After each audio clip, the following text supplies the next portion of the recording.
апа мурдуңузга коебуз орозу масларын дедим.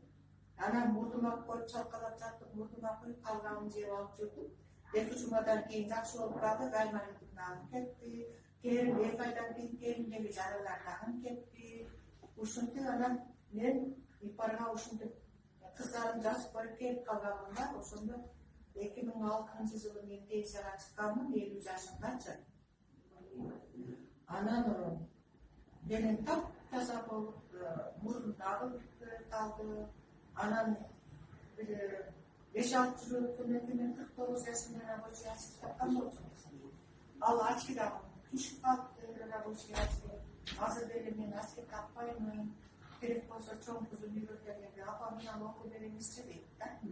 Анан мен карап туруп, анан жазылган майда жазууларды окуп берем да. Көрөп жебейсиңби мына продукциялардан десем, жеп атат.